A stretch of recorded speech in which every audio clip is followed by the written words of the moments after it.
I want to return now to these astounding revelations today about Scott Morrison's coalition government and the fact that the Prime Minister secretly was sworn into a range of other ministerial portfolios while he was Prime Minister. He was also Minister for Health, Minister for Finance, Minister for Resources. And at least two of those cases, the ministers didn't know that they were sharing this power or having this power shadowed by the Prime Minister. It is absolutely extraordinary because it was secret. If this stuff had been public at the time and explained, that's fine. But the fact that it was secret is astounding. Here's what the current Prime Minister, Anthony Albanese, has to say. Australians knew during the election campaign that I was running a shadow ministry. What they didn't know was that Scott Morrison was running a shadow government that was operating in the shadows. This isn't some, local footy club. This is the government of Australia, where the people of Australia were kept in the dark as to what the ministerial arrangements were. It's completely unacceptable. Now, I mentioned we haven't heard from Scott Morrison, who's now the backbencher member for Cook, of course. So I reached out to him and haven't heard back. But my colleague Kieran Gilbert got a response from him. I'll show you what he told Kieran. And this is Scott Morrison said he hadn't heard what the opposition had been saying, what the Labor Party had been saying about this. And he said since leaving the job of Prime Minister, he hasn't engaged in any day-to-day politics. Well, he's still a member for Cook. He's still a member of Parliament.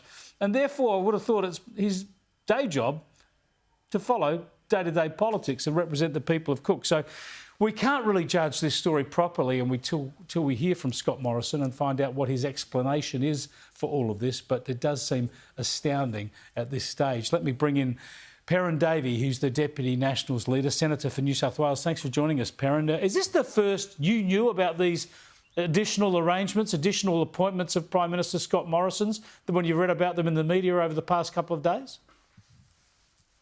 Yeah, absolutely. I had no idea that Mr Morrison had taken this extraordinary step. I thought that the Cabinet was in place and that the ministers in charge of their portfolios, working with their departments, getting their departmental briefings and making decisions based on that advice.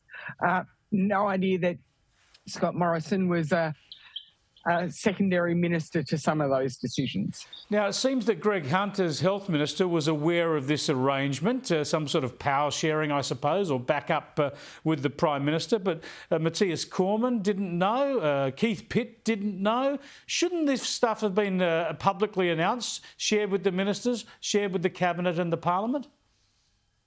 Well, certainly I would have thought that you would have the decency to tell the minister that you're now sharing the portfolio with of this action. I think in the case of health, and some of the reports I've read was that it was concerning that under the emergency provisions of the Biosecurity Act, that one minister would have so much control. So maybe in the guise of the pandemic and health, maybe that's understandable, maybe finances, but resources has nothing to do with the pandemic. And I cannot understand why there was any need to power share the portfolio of resources, other than if he wanted to make some unilateral decisions. So I think that's very concerning, and I'd be interested to see what he says about it when he chooses to talk.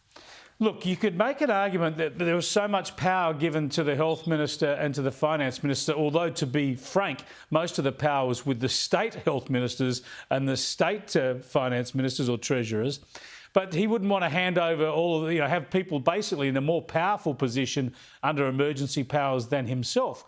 And if you wanted to make that sort of argument, though, surely you've just got to be upfront and public about this. This is, I think, the terrible thing here is that the Prime Minister was not just pulling a Swiftie on his Cabinet colleagues, he was pulling a Swiftie on the nation. Certainly, I'm scratching my head to try and understand why this action would have been taken without telling his colleagues, without telling the party room, and without telling the people of Australia that they had effectively two health ministers, two finance ministers for the sake of the pandemic, and and for some reason, at a later stage, to resources ministers. I don't understand why the need for the secrecy. If it was the right decision to take, then it should have been perfectly explainable. Well, you're a Nat, of course, but Peter Dutton is your opposition leader. Do you think the opposition leader should be calling on Scott Morrison to make a full explanation here? Oh, I think we're all wondering what happened, and I'll leave the conversations between Mr. Dutton and Mr. Morrison to them. But certainly, I think that everyone is wondering why these decisions were taken, and would like to know. They could be perfectly justifiable, and that's okay. But now that it has become public, it should have always been public, but now that it is public, there needs to be an explanation made. It's pretty difficult. You had your conference, your party conference on the weekend. It's all about the coalition needing to reconnect with voters, regain trust, especially with female voters. This sort of revelation just undermines that process completely.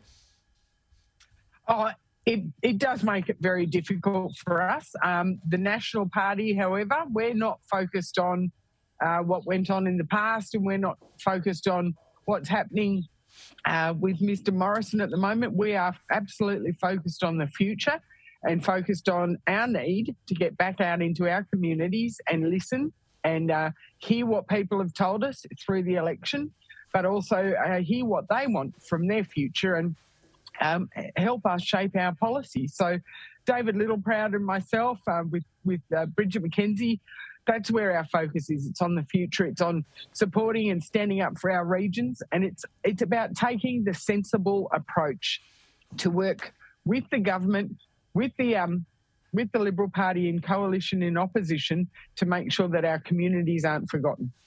Thanks for joining us, Perin. Appreciate it. Thank you. Sorry about the internet. I think it let me down. Yes, I think the NBN let you down there. Senator Davey joining us from Deniliquin, home of the Denny Ute Muster in southern New South Wales. And that's why we didn't see much of her. But at least we heard what she had to say.